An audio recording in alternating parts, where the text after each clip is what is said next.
ultimate hangout in Moscow on a Friday night.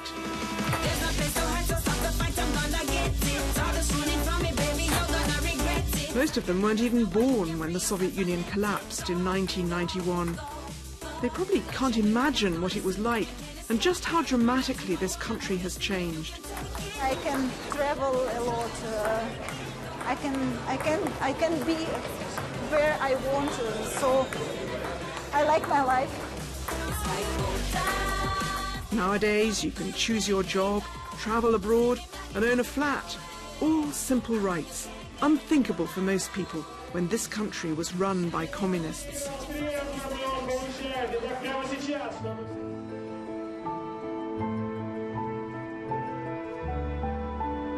For over 30 years I've been coming here, first as a student, then as a journalist, and I can't help feeling optimistic when I walk around Moscow these days. But beneath the new veneer of prosperity, there's a darker side. It's all to do with how power at the top in Russia is wielded, as though laws and public accountability matter less than security. When I was here in the 1980s, that building, the old KGB headquarters, used to give me the shivers. The secret state within a state that spied on its own citizens and controlled the country from within. And it's still here, and still hugely powerful, and probably bigger than ever, because it's directly connected to the Russian President, Vladimir Putin, himself a former KGB officer. So, is Russia a dangerous force in the world? A rogue state that poses a threat?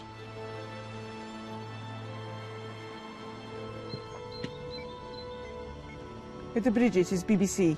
I've come to see one journalist who's dared to take on the secret world of the FSB, as the KGB is now called. He says the Russian security services are out of control and their tentacles stretch everywhere. The Soviet secret police was formed to produce mass repressions in every Russian town and every Russian city. And this system was not changed when we got the new regime. They regard the war as a battle between the good and the evil. It's not easy to penetrate the black hole at the heart of Russia and to know how high up the corruption and violence go. Even for those of us who've interviewed Vladimir Putin, it's hard to know what makes him tick and how rich he really is. And those who try to dig beneath the surface tend to come to a sticky end, like the investigative journalist Anna Politkovskaya, gunned down in her own apartment building, or the émigré Alexander Litvinenko, who was apparently tracking Russian mafia networks when he was poisoned in London. The whistleblowing lawyer Sergei Magnitsky ended up dying in Russian police custody, and now he's been put on trial, even though he's dead.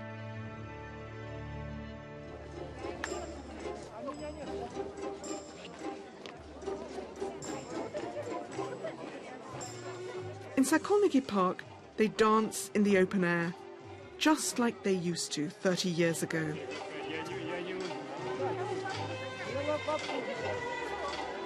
Most of these pensioners were reluctant to be interviewed, nervous about giving their views. But Vladimir Putin has his supporters who voted him in as president 3 times. What do you think about your president? Какое ваше мнение о вашем президенте, о Владимире Путине? Шикарное. He's wonderful, they tell me. He's made sure we get a decent pension. And at the parliament, politicians loyal to Mr. Putin say it's not Russia which poses a threat, it's the West. We do not organize Guantanamo prisons to torture people. We do not invade other nations. We do not, use drones to kill thousands in anti-terrorist operations. Russia, being evil, imperial, is just part of the Western psyche, or the Western mentality. It is just the way the West perceives itself as being different from Russia, which is evil and imperial. На Нюрнбергском процессе за преступные приказы генералов вешали, а наши солдаты вешали немецких солдат. May the 6th last year, the police block an anti-Putin rally in Moscow. Нарушается закон We have the constitutional right to protest peacefully, Maria Baronova tells them. Now, the young mother is awaiting trial for provoking unrest. Her flat was raided, she can't find work, and she's banned from leaving Moscow. And that's the worst thing. I can't find a work inside Moscow, and I can't go outside Moscow. So do you feel scared now? You've got a small son. I have a small son, but I can't leave Russia. They told me that they are going to kill me. Well, of course, I realized that these are just phone calls and nothing, but, well, you're scared when something tells you that you are going to die. But strong armed tactics don't necessarily mean the Russian state is in control. The posturing is more a sign of weakness than strength, of a system that's politically dysfunctional and corrupt. I don't think you can call Russia a rogue state. Yes, its behaviour can seem thuggish and macho at times, but it's more of a spoiler than a threat. This is no North Korea. If it is a danger, then it's to some of its own citizens, not to the outside world. The question is, how long might this last? Don't expect an Arab-style uprising. Few here want another revolution. The real danger is that Russia could stumble on like this for decades.